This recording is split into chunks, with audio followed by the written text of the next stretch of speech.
God, I'm such a dick. I feel like a total dick. Yeah. You look like one too. So well, that's true. That's true. That's been kind of your brand, though, for as long as I've known you. Yeah, I know that's true. I am, but see, I feel like a dick with a heart because you're a lovable dick. I feel like I do like to say the truth. You're I would say more accurately, you're a rascal. A rascal, yes, Yeah, exactly, a rascal. Yes, or as my grandmother said, a little pill. There you go. A little pill. That must be a Midwestern expression. It is a my Midwest. grandmother called me a pill often as well. She also said Yeah, pill? yeah. Oh my God, well, we're going to talk about your grandmother. Let's do. Because your grandmother does come up. Oh, yes, Your yes, yeah, definitely. I mean, you know in what context, so Of course. We'll get to that.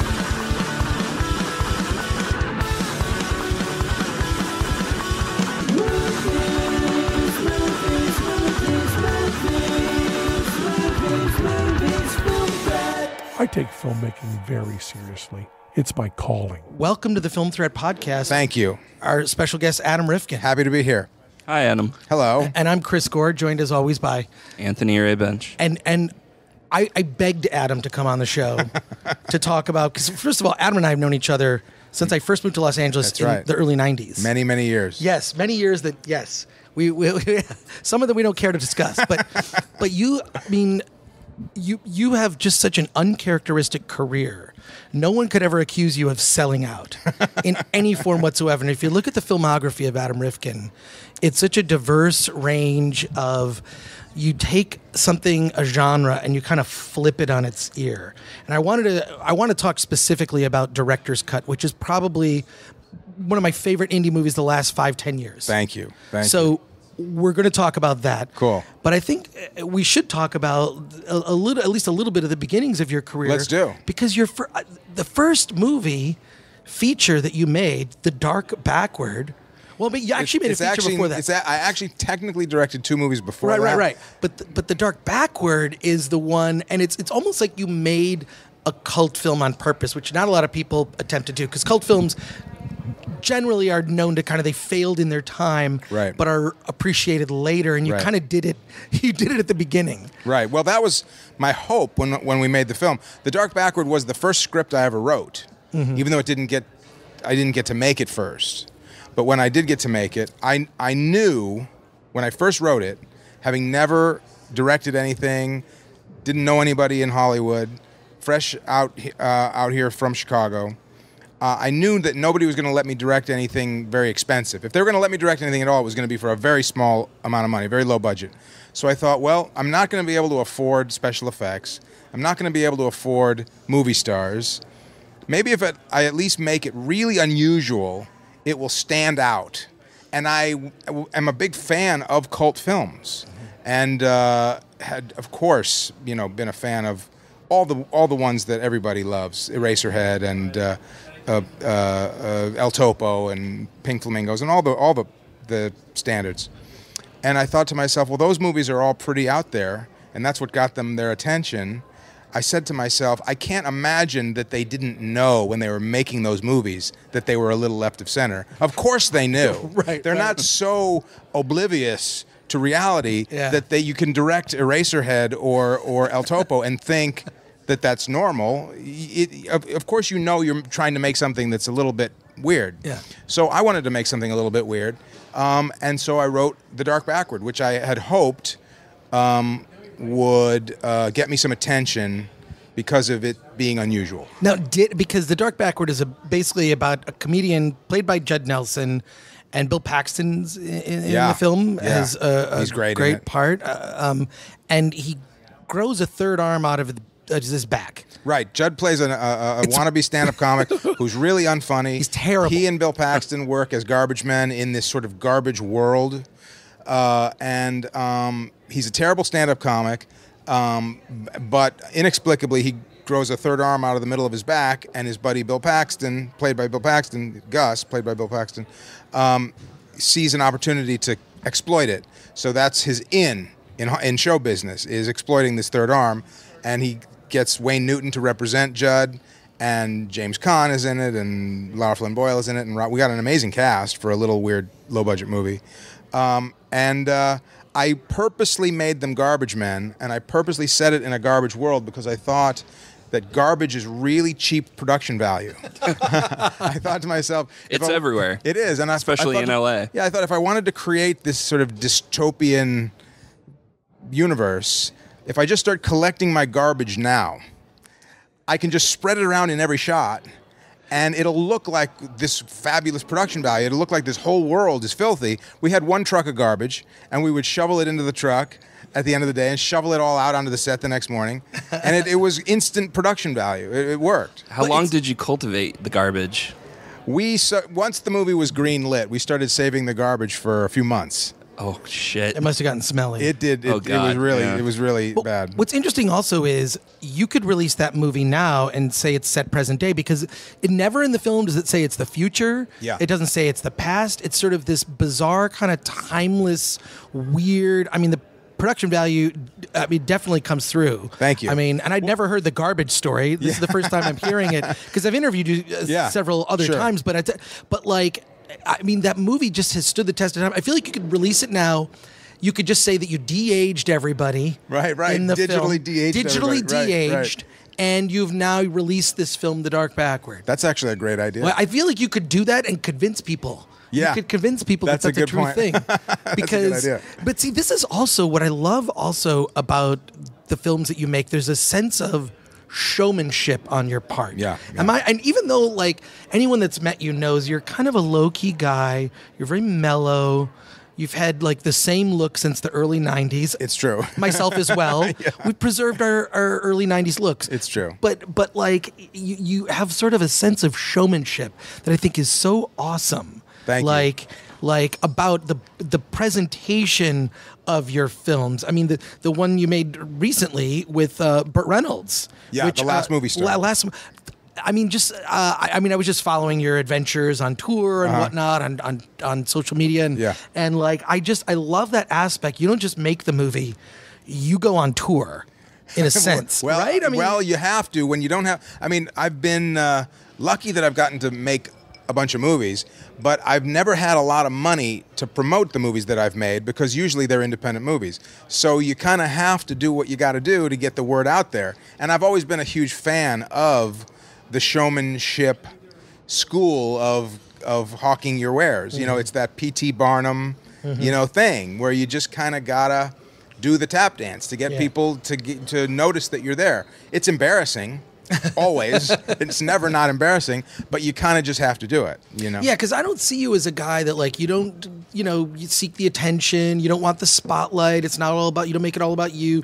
You don't have ego or the kind of narcissism that you see a lot in the industry. You're very low key, so I can see you being uncomfortable in that position, but you do it well. Thank you. I just kind of have to just do it. And by the way, the people who I know who are friends of mine and yours and who are really great at it and really cultivate it and do it all the time, more power to them. Right. I mean, they create these brands for themselves and they're really successful and they make a lot of money doing it well. I do it when I have something to hawk, just out of necessity, Right. And I do it because it's just part of the job, You're your own publicist in a sense. You kind of have to be. Yeah, because you know what publicists cost sometimes. I mean, it's ridiculous. Well, it's funny you should. They're extremely expensive. Right, I'll tell you this: when I made this movie called Look, I want to talk. We need to talk about Look for a couple reasons, but tell me. So when Look came out, right, we mounted our own Oscar campaign for it, right? Now we knew we didn't have a shot at winning any Oscars with it, but we wanted all the voters to see the movie, and we knew that they wouldn't go to see it at the one theater it was playing at, but Academy screeners show up at every Academy voter's house. So we hired a PR person who is what's called an awards campaign publicist, and we sort of got the bottom of the barrel value pack, campaign, which basically just consisted of a few articles, and if we provided the screeners, they had the list and they could mail them to all the people. But we had to provide, usually the studio creates the screeners. We had to find the money, and we created the screeners ourselves. And I was driving through the valley with 5,000 DVDs of Look in my car, and I don't remember which Ridley Scott movie was out at the same time, which was also, going to be considered for Oscars that year. But I remember calling the producer and I said, I guarantee you Ridley Scott is not driving around with all his Oscar screeners in his car right now. But, by the way, I will tell you that because of that, a lot of people who I never would have guessed saw the movie. And one in particular. Well, what's interesting is because Look also turned into a television show. It did, for Showtime. For Showtime, yeah. So there was the movie actually led to that. Yes. And that led to, Look, I'm not sure if Penn Jillette, I know you told the story, Penn saw Look. He saw the movie Look, yeah. Yeah, and that led to you teaming up together to do director's cut. That's exactly what happened. Okay, yeah. okay, you got to tell this story. Okay, so after Look had come and gone, and I was on to, trying to get other things going, I got a private message on Facebook from Penn Jillette, who I'd been a fan of my whole life, of course. Penn and Teller, hilarious, brilliant. And he said and I got the message, it was late Friday night. And of course I was home alone because I have no life. And he said, my name is Penn Jillette. I have a magic show in Vegas. It's funny that he, I just love that he's so passe about it. Yeah. He said, I want you to know I saw your film Look, and said some very complimentary things about it. And he said, I would love to talk to you about it. And he left his phone number. Oh, wow. And I thought, and what I had later heard him say, and I can repeat this because I know this part of the story from having heard him tell it. He had seen the movie, and he called his managers and his agents on Friday night and said, I need to talk to Adam Rifkin. Can you find me Adam Rifkin? And they said, we'll get on it first thing Monday morning.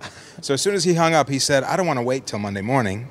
And he went online, and he found that we had mutual friends on Facebook, and that's why he reached out to me. So Facebook does something good. It actually did something good in this instance. Facebook did something good. It connected you two. Right. Okay, great. So I wrote him back, and it was, by this point it was 11:30 or later on Friday night, and I didn't want to call him late. I didn't want to be rude. So I wrote him back, said, hey, I know exactly who you are. I'm a huge fan. Thank you so much. Here's my phone number. Call me anytime over the weekend. And as soon as I hit send, 2 seconds later, my phone rang. It was Penn.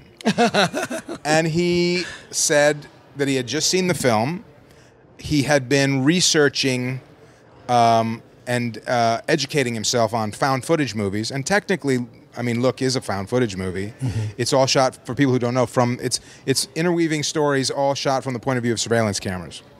And he said, I saw it and I loved it, and I really want you to direct this script that I wrote called Director's Cut.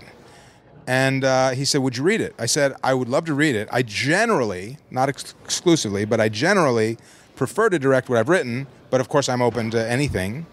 Send it on. So he sent it right then. He emailed it to me. I read it immediately. And it was the most unusual script I'd ever read. And I thought to myself, as a filmmaker, how can you say no to this? Because you would never, in any other context, get a chance to do the weird things that this movie required you to be able to do. It's 2 or 3 films all in one. It's a sort of a slick B by the numbers thriller. It's a amateur do-it-yourself, weirdo shot in your basement kind of freako fan edit. You somehow have to figure out a way to mash them together into some third version of a movie. It's 3 movies in one, really. Yeah. Because it's the movie which I'm spacing on the name of the thriller. Knocked Off. Knocked Off. Yeah, Knocked Off. Yeah, so Knocked Off is this thriller, right?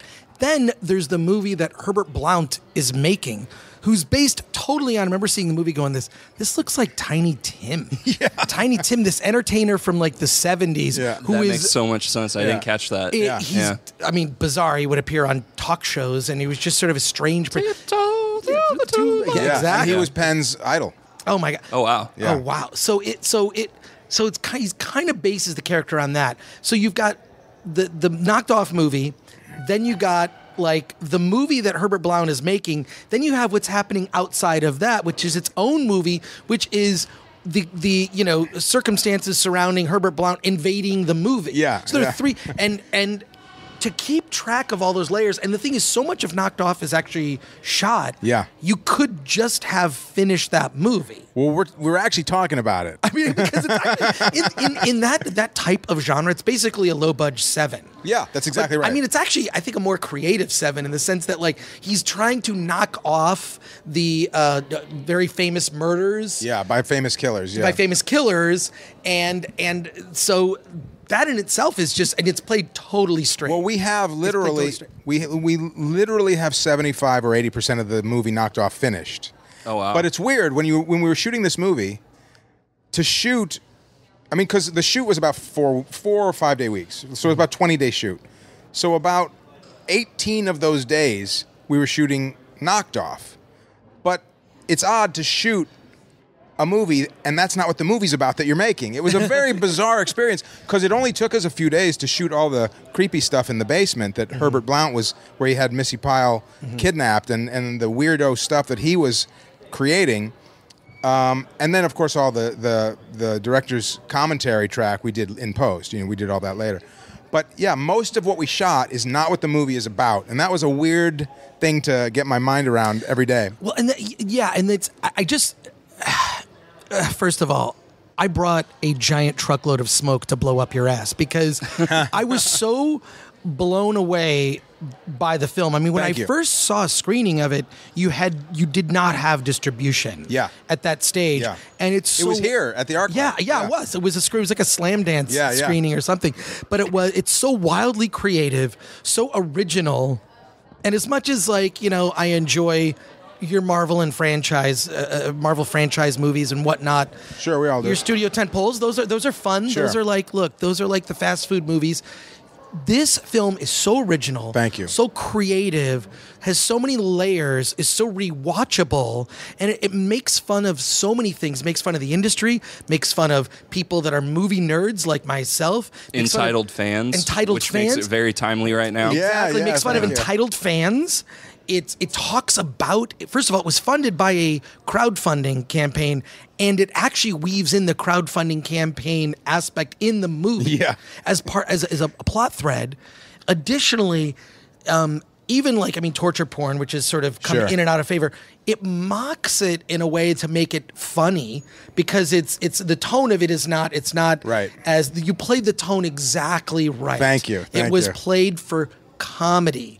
I mean, yes, we know the situation it's intense, but it's also ridiculous. And I'm talking about specifically Herbert Blount's like a inserting himself on top of the movie or in the movie. Through really bad green screen.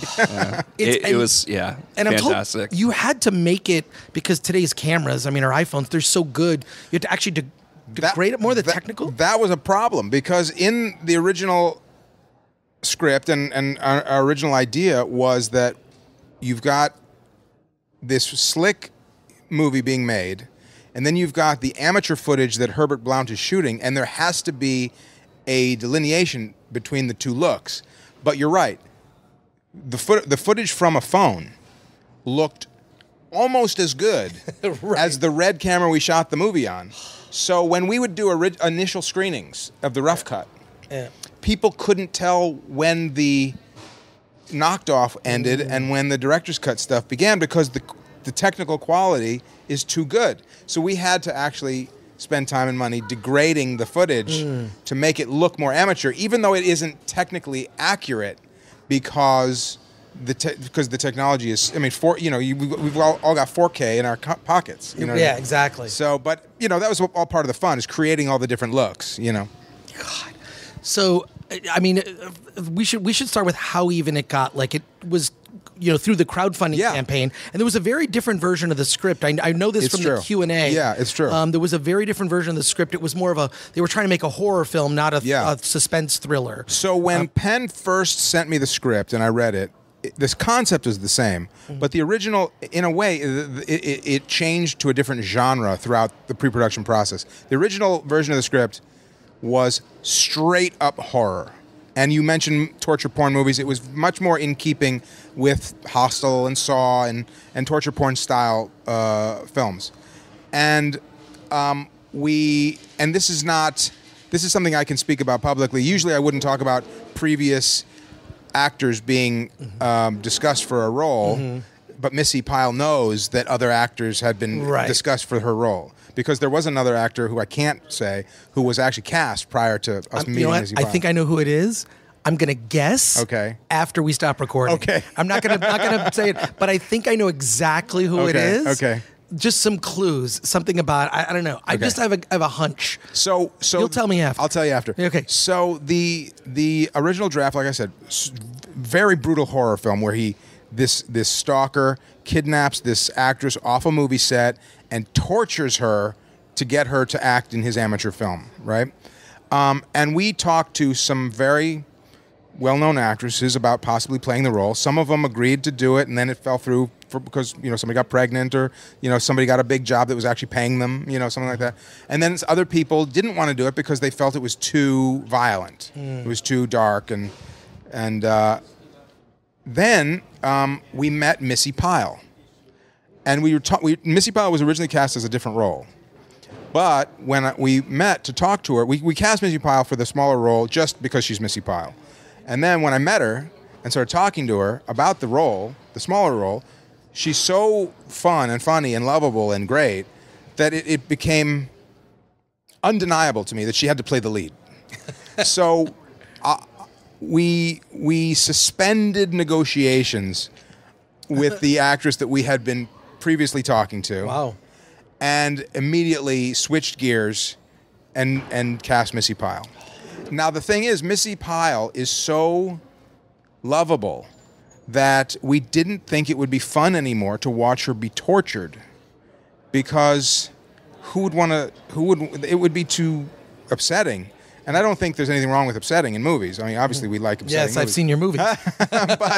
but I thought it would be more appropriate, especially because Missy's able to play things really super straight and still somehow it's funny. And I wanted to take advantage of that.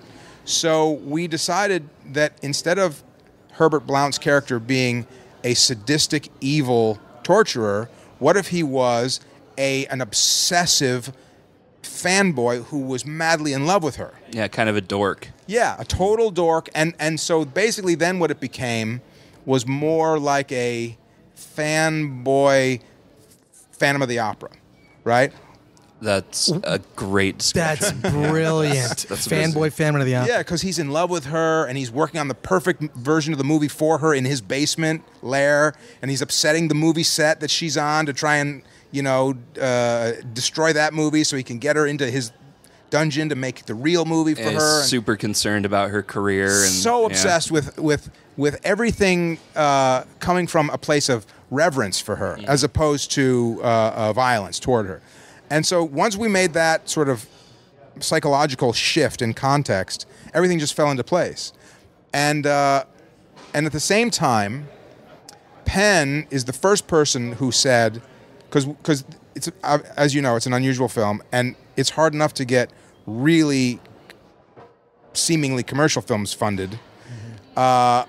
Getting this movie funded through conventional means was going to be next to impossible. It was Penn who first suggested we crowdfund the movie. And once we started mounting the crowdfunding campaign, that's when the plot changed to include the crowdfunding in the story. Because it's so. Wait, what platform did you guys use? Did you use? We used one that no longer exists called Fund Anything, and here's a funny tidbit: it was owned by Donald Trump. Oh God! Because Penn had just done Celebrity Apprentice for the second time. Wow! And so Donald Trump had just started this crowdfunding campaign called Fund Anything, this crowdfunding platform called Fund Anything, to be a competitor with the other ones. And so that's why we chose that one instead of Indiegogo or GoFundMe or Kickstarter. Right. And there's even a tweet somewhere in Donald Trump's... Our president? Yeah, that our campaign was tweeted by Donald Trump. I just find it really funny that his funding venture failed, just like all of his other business ventures.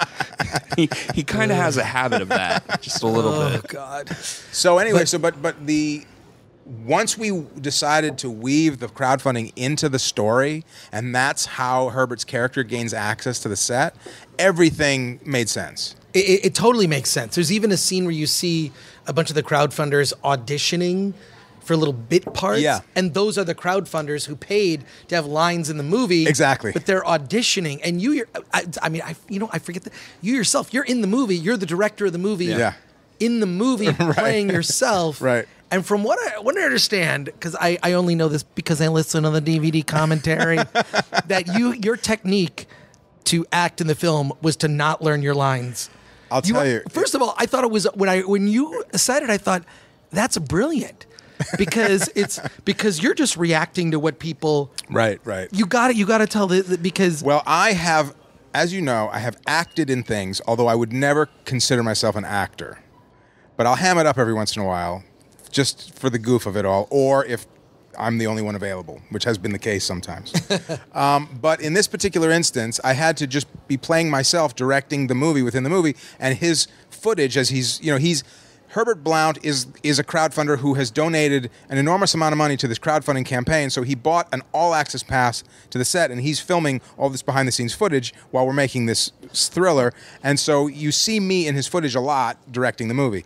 And I thought to myself, if I learn my lines, when I say them, I will sound like I'm acting. Because A, I'm not very talented, and B, it's just going to sound stilted. So I purposely did not learn my lines so that when people said their lines to me, I just reacted however I would if I were directing a movie and somebody said that to me. And it actually worked out fine. It actually worked out fine, luckily. You could teach an acting class with this technique. It's Adam Rifkin's Don't Learn Your Lines. Don't learn your lines. Now, that said, I think if somebody shows up on a Quentin set or a Clint Eastwood set and they don't know their lines, I don't know how well that will go over in that instance. Not very well. But in this instance, it works for me. So. Oh, my God. So I'm curious, when you... Because the film must have changed also in the editing. Yeah. Right? Because...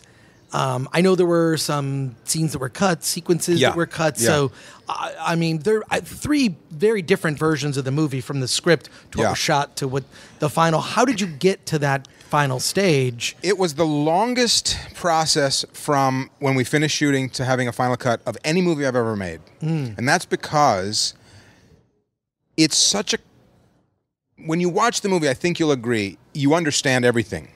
Yes. But it took a while to get things to be that clear, because every step of the way throughout the editing, we would screen it for people, and lots of things were just not clear, because only part of it was that the technical quality of Herbert's footage looked too good. I mean, weaving in all those different layers confused a lot of people a lot of the times, and also the original concept was slightly different in that. You were supposed to believe at first that this director's commentary voice was the real director of Knocked Off, and then gradually you were supposed to sort of figure out that he's a madman who took over this movie, and it worked perfectly on the page that gradual sort of unreliable narrator revealed himself to be unreliable. But in a film, and this is an interesting thing about just context, just the concept of context, right?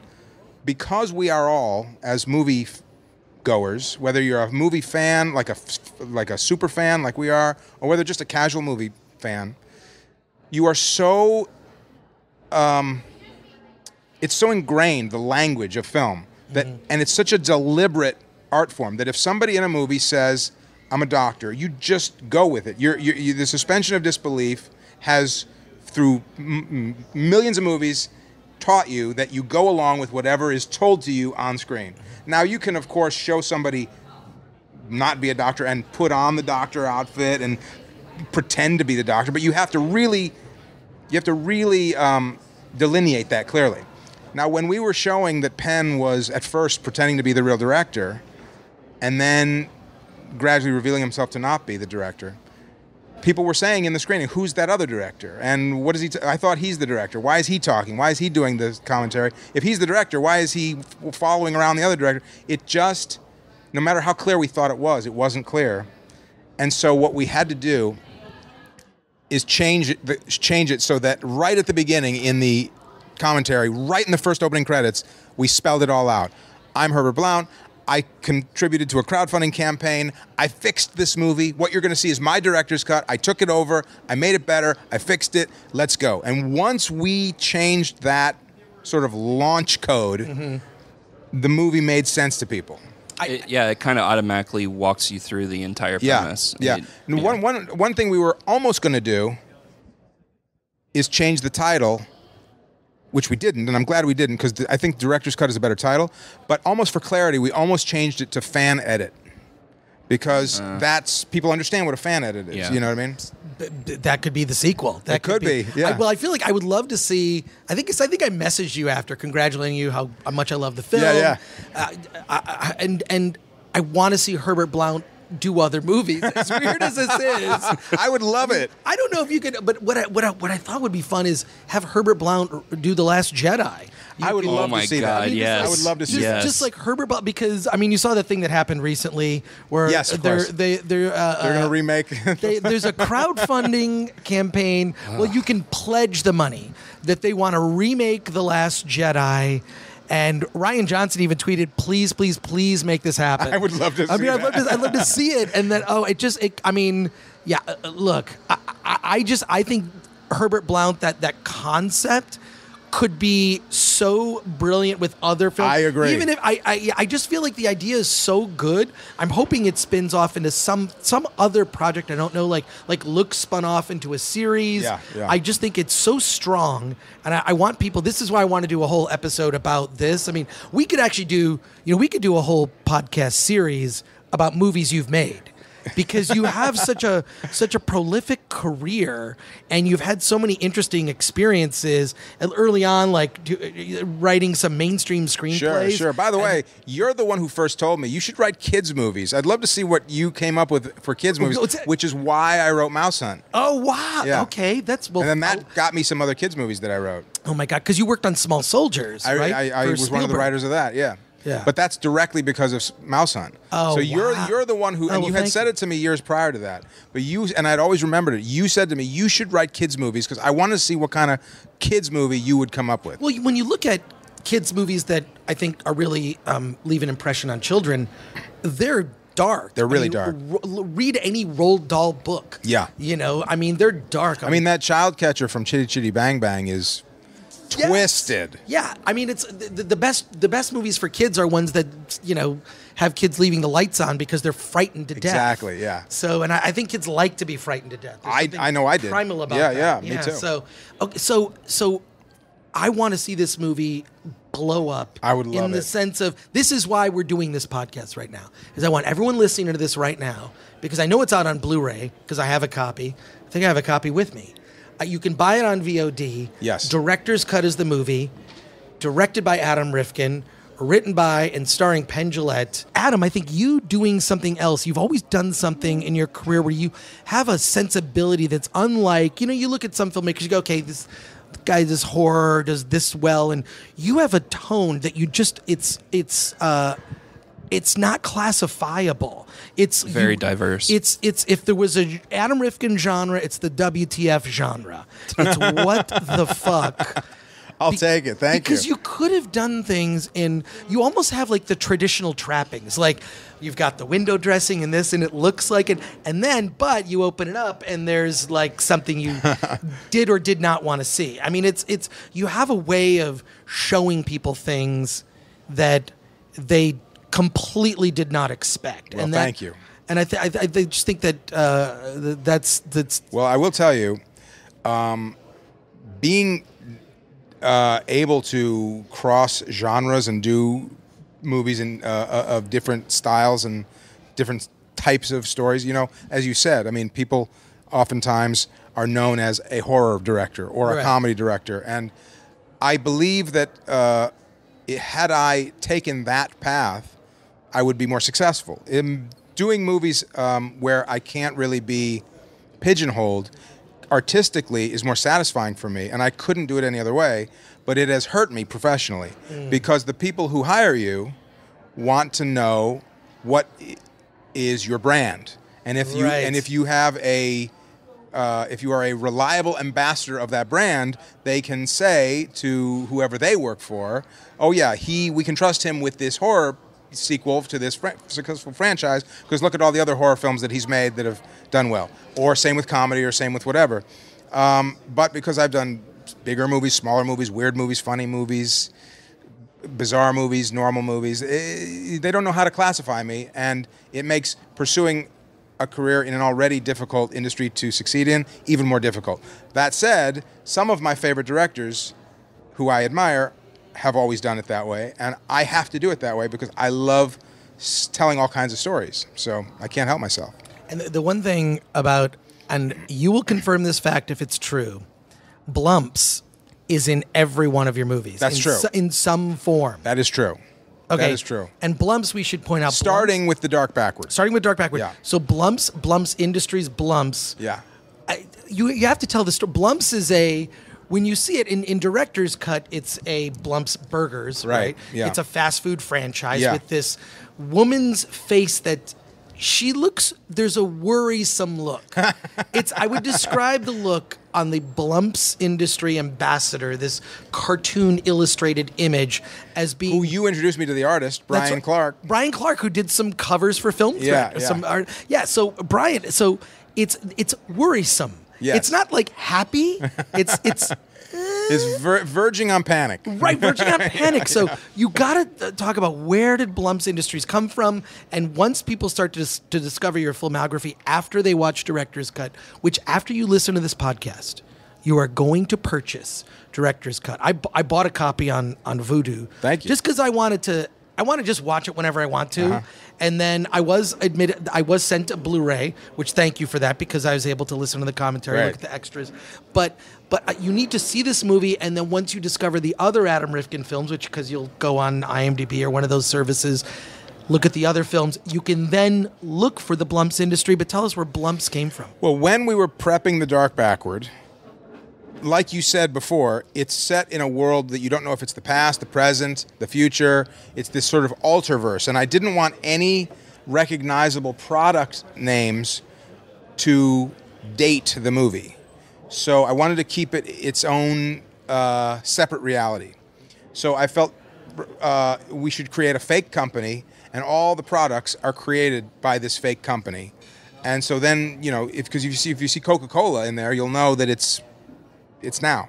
It's kind of like the Acme model. Yeah, it's like Acme in the Roadrunner cartoons. Mm-hmm. So I knew that I wanted to create this fake company, and I wanted to have really gross 1950s-ish style products, really unhealthy products, but they make everything from food to suppositories to vacuum cleaners, So I needed a name for the company, and I needed a logo. The way the name came about, I have a friend who's a very talented animator who is now extremely successful, but at the time he was just starting out, named David Silverman, and he directed the Simpsons movie, and he's also been one of the Simpsons producers and directors since the beginning of The Simpsons. And he and I and the producer, Brad Wyman, who I know you've met, we were all trying to think of a company name, and David Silverman just blurted out, Blumps! And suddenly we all realized this is the name of the company. And the picture of the woman is a photo that I had of my grandmother that I always thought was a funny photo, where she just sort of looks like she's smiling for the camera, but somebody just blew air up her skirt right at the snap. You know what I mean? So Brian Clark took that photo and the name Blumps, and he created the logo. And we just made every product a Blumps product in that movie. And then every other movie I've made, I just always wanted to have some Blumps product in there somewhere. Wow, it's funny. That's a very similar story to how Art Clokey came up with Gumby. Really? The creator of Gumby. You can look this up online. There's a photo of Art Clokey's dad that his hair, for some reason, was sticking up on one side. It looks incredibly stupid. Hilarious. But it's he said he was obsessed with this photo as a kid, and that was the inspiration for Gumby. So it's interesting. Maybe there's a shared Art Clokey and Gumby. And Gumby and Blumps does have a sort of similar sensibility. That 1950s weird. It's kind of supposed to be childlike and funny, but it's sort of grim and creepy. So, yeah, I can see that. Yeah. It's all happy on the surface. Yeah, exactly. Yeah, until it isn't. Yeah. Cool. Now, I mean, Director's Cut is out. Yes. It's going to be one of those, what I hope to be one of those films that people discover. I hope so. After, so that it's got a life. That'd be because great. a lot of these, some of these movies come out, and they just come out, and that's it. And then there are films that endure the test of time. Yeah. And I think these are the types of, it's not like you're purposely making cult films, but I think with Dark Backward, that may have been the intention. But you definitely have made films in your career that defy the time that they're... Sure. Because I feel like you can get maybe too tied into the zeitgeist. Yeah. Where something feels dated. I mean, especially when it comes to like a lot of... I was at a film festival. We were at Sundance. And so many of the movies just felt like, wow, this was made before Me Too. It definitely feels the relationships Yeah, I know what you mean, yeah. don't really feel like, should we be doing this in a movie? Right. I totally get it. Yeah, but like your work doesn't have any of that, you know? Like it really, it's genre defying, and also it defies the time in which it was made, because I think you reject the zeitgeist. You're not jumping on bandwagons and making, movies that just because 10 other people made them. Right. So I'm just throwing that compliment out there Thank you. because what I love is when you make a new film, it's like it has to be on your list to see. Thank you very much. So, and I want our audience to realize this, because this is not, look, Anthony will tell you, we do directors interviews. We talk to directors. We have conversations about film. We've never had someone like yourself on, where basically I could have you on 6 episodes in a row, and we just talk about one movie. That'd be fun. And I feel like we should do something like that. Anytime. You say when. We'll call it the Rifkin podcast. Rifkin, yes. I don't know what something we should do. Something the Masters series, the Master Director series, starting with Adam Rifkin. I don't know about if I'm much of a master, but I am a master debater. But also you have been mentored by, one of your mentors, John Landis. John Landis has been my mentor my whole professional career. Tell us about that working relationship and how he's helped you. When I made my very first film, which was called Never on Tuesday, which was the first one that actually got made, it's a little teen comedy. Is that before Invisible Mania? It was before. It was before. Wow, yeah, that's when I met you around Invisible Mania. Yeah, I remember. So I had just finished it. I was 20 or 21 years old. I got very lucky. I got to make it very early on. And I was a huge fan of all of John Landis's movies. Kentucky Fried Movie, Schlock, Animal House, Blues Brothers, American Werewolf in London, all of them, right? They're just all so great. And I knew a guy who had an office in John Landis's bungalow on the Universal lot. This guy had been the head of the Harvard Film Society when he was a student there, and John came to speak there. And and he said to this guy, when you come out to Hollywood, give me a call. I'll give you a phone and a desk until you get yourself settled. And he held his word, and he gave this guy a phone and a desk. And I met him. And he told me that he had a office in John's bungalow. And I said, I'm such a huge fan of his. I need to reach out to him. I just finished my first film. I want to show it to him. He said, here's the office. Call the office. So I called the office, talked to the secretary. I said, my name's Adam Rifkin. I'm a huge fan of John Landis. I really want him to see my first film. And I didn't think I'd ever hear back. I gave my information. She calls me back 10 minutes later. She says, okay, bring the print to the Universal lot on this day at this time. We have a reservation for you after the screening at the commissary. You can have lunch. You can talk about the movie. I couldn't believe it. So I brought the film to the lot. Yeah, that doesn't happen. No, it doesn't. We screened it in the Hitchcock screening room. We had lunch at the commissary afterwards. He couldn't have been cooler. He was very complimentary about the movie. Told me the things he didn't like about it, too, which I appreciated. He didn't just say, yeah, good job. He said, this was good, this didn't work, you could have done this. If we had met before, I would have told you to change this, whatever. And then from then on, he was so generous with his time. If I wrote a script, he'd read it. If I was going to make a movie, he'd give me ideas. Or I made this movie called The Chase with Charlie Sheen, right? Yes. And I had never directed action before.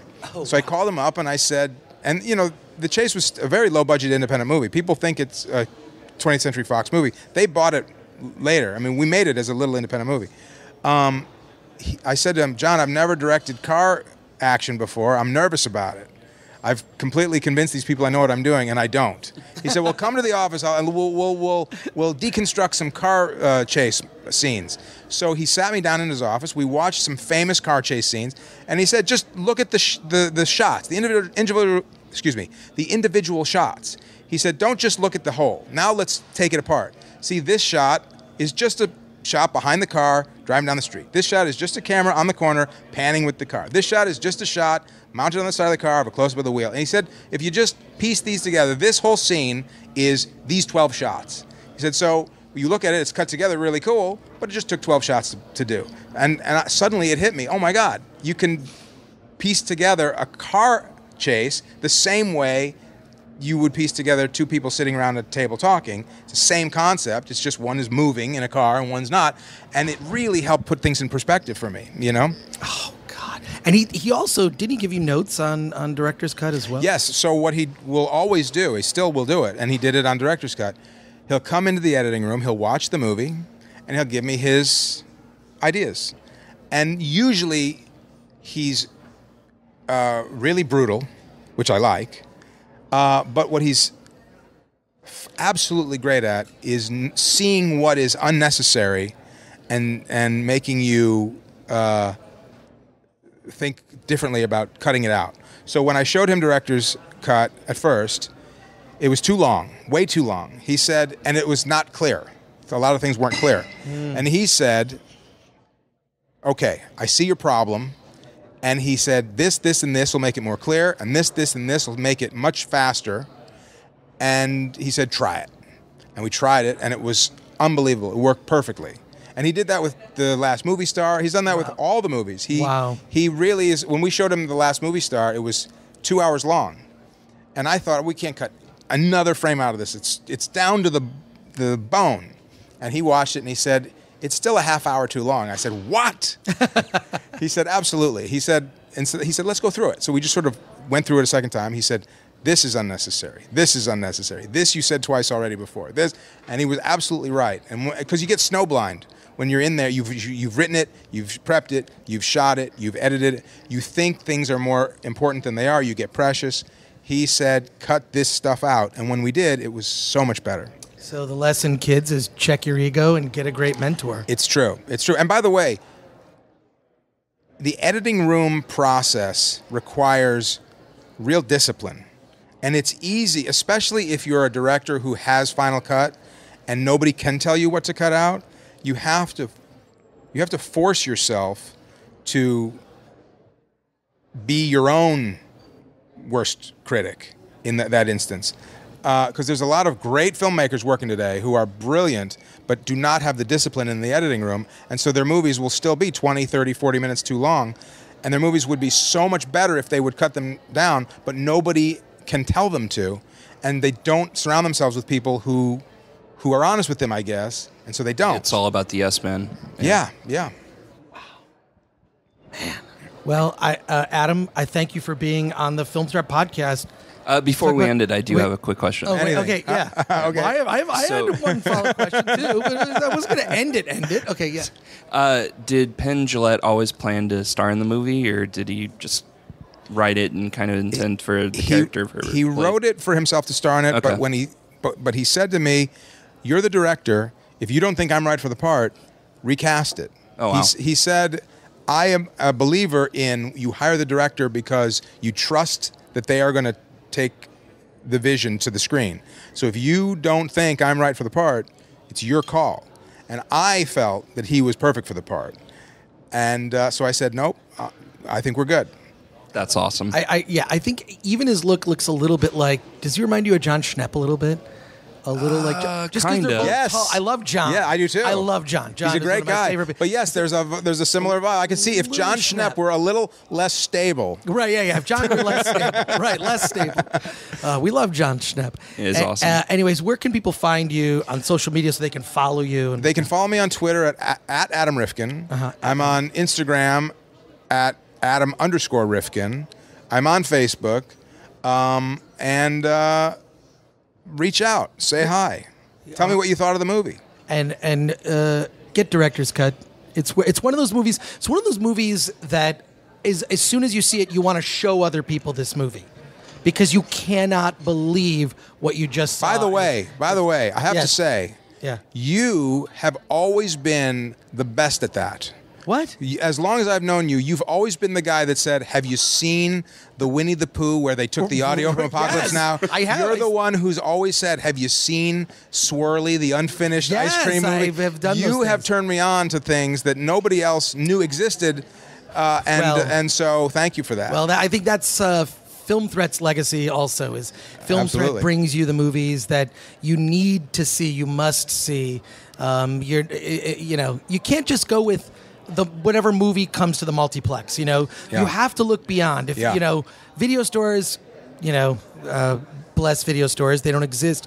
But I always look for the stuff at the bottom of the shelf. Yeah. The stuff in the dark corners of the video store. The stuff collecting in the dust. bargain bin. The stuff in clamshells. It's true, I miss yeah. the clamshell. Yeah, me too. But the thing is, you got to do that also with your media diet cannot consist of Marvel, Star Wars, Disney, Pixar. It just can't, even though those are the bulk of the mainstream movies now. You have to look beyond in order to really just be a media literate person. I believe that when it comes to everything, news, music, you need to get a wide range of sources and consume in that way and be a discerning consumer. So Well, and the good news is these days, things are accessible, even Yes. if they're rare. In the days when we first knew each other, Yeah, we'd true. have to make a copy of a copy of a copy of a VHS tape often did. if you wanted to see some weird movie that nobody's seen before. sometimes it gets me in trouble, but that's for another podcast. Right. I swear we could do a whole It's true. series with you It's just I go think through that your could filmography. very well be true. Okay, well, we'll talk about that, and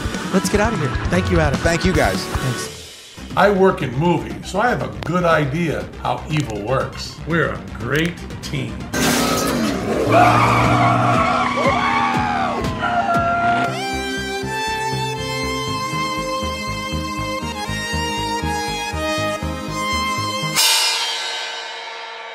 Keep your distance from those LAPD guys, okay? I don't like them at all, especially not like that. Yuck.